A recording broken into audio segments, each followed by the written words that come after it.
Hey there, it's JohnBerry555, and today I'm reviewing the 10th episode of Star Wars Andor. That episode being One Way Out. So, what happens in this episode? Well, the expected prison break finally happens, but we're going to wait on that and talk about the two other storylines that we are getting in this episode first.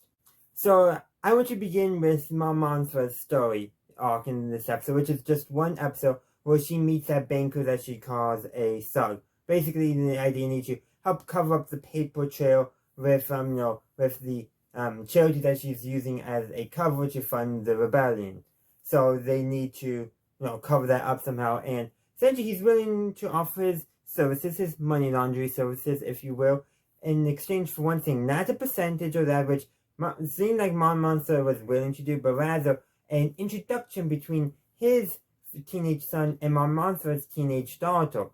And Mon Mothma shuts him down at that, but he says that she is thinking about it. Now, could that be him, trying to replant that idea and keep that idea in Mon Mothma's head?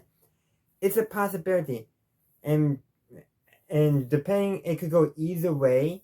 But yeah, we just have to wait and see. But I think she may have to agree to that, especially with the change in customs of arranged marriages. He's only offering an introduction, but yeah, I have a feeling he's going to change the terms. Just because I just got that feeling he's going to change the terms later on. But we just gotta wait and see on that. So that's what's going on there. Not too much is revealed, just more of the political intrigue stuff. But then we have a little bit with the ISB and Lucen. Yes, kind of connected because okay, so the ISB, they're trying to figure out the Rebel Alliance and access who we know it to be Lucen. Well, they did get a lead on one Rebel cell, and they're planning a trap for them. And Lucen knows that because there is a mole in the ISB. I forget his name.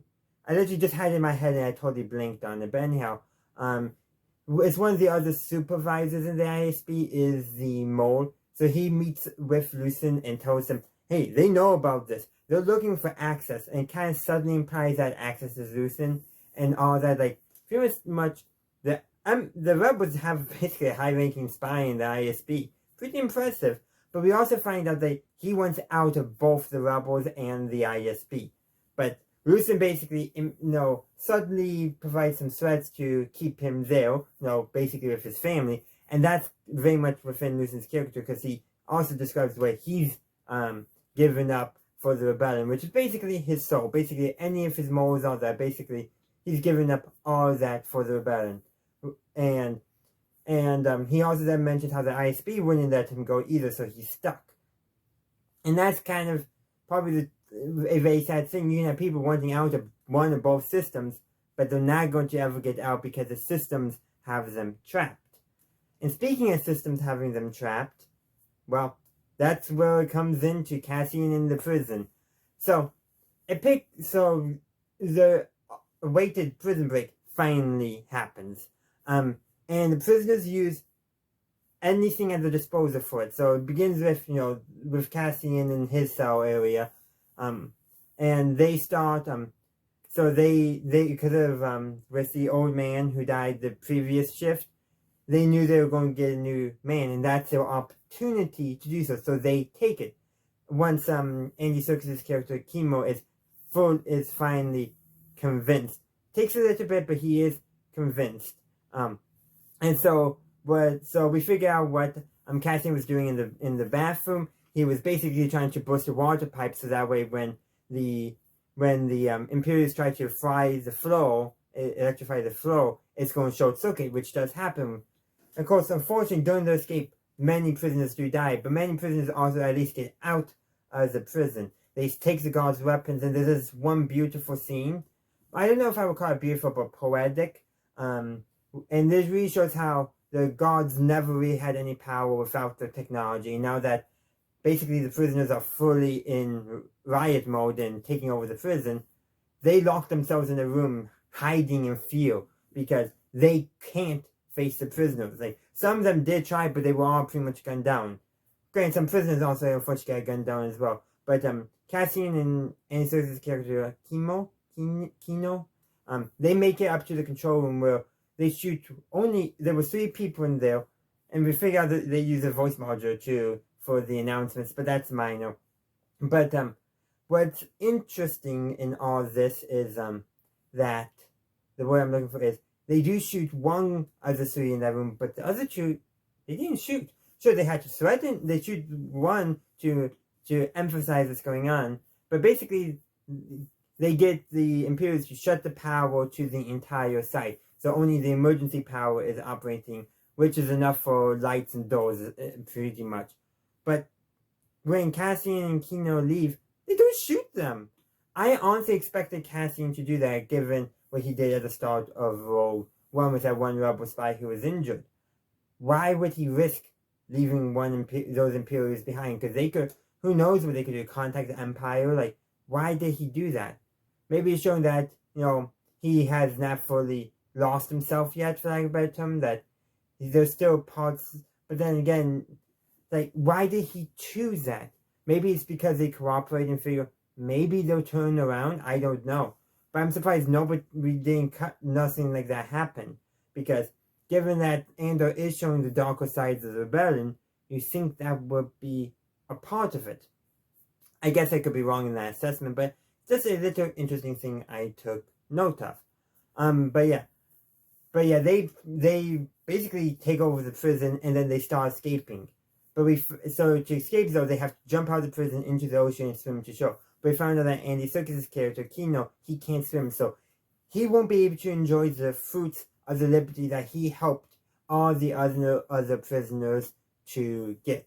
Which is kind of tragic, sad really. He doesn't get to enjoy that. Now maybe off screen some other prisoner helped him to show as possible, but we'll only show 2 successful escapes. Andor and then Melshi, who's in Rogue One. So once he was identified 2 episodes ago, we knew he was going to survive. But they were just reinforcing that these are the 2 characters that we know survive. So the only 2 that are shown to survive are the ones we know to survive, which is a very neat way of addressing the fact that the show is a prequel. Because with prequels, you often have an idea how it's going to go. So they just show us what we know and leave it up and there on everyone else. Besides the character that we saw die during the escape, we don't know if any of the other prisoners made it out or not. We don't know. And while like thousands of them were escaping, we just don't know what happened. But that does kind of remind me of in The Great Escape during World War II, where a bunch of prisoners, Allied prisoners held by Germany, escaped from Stalag Luft 3. Actually, probably in German should be Stalag Luft 3, if I got my number right. But anyhow, they escaped from there, and only 3 prisoners make it back to Allied lines. Something like about, I want to say like, a little over 70 escaped, and all but 3 were recaptured, and of those who were captured, 50 of them were executed. This is probably the biggest escape we've seen so far in Star Wars. So that's why I'm drawing that parallel. But it does make me think, how many of the men who escaped will the Empire just execute right away? Will they even keep any of them alive and send them back to prison? And how many have actually escaped? Because this is proportionally much bigger. But the fact that we've only showed 2, that harkens a little bit back to that escape during World War II. But also, like I said earlier, it shows how, in being a prequel, they only showed us what we know is going to happen. They're leaving everything else up in the air, which I think is actually quite genius, because we know what's going to happen, so we follow that.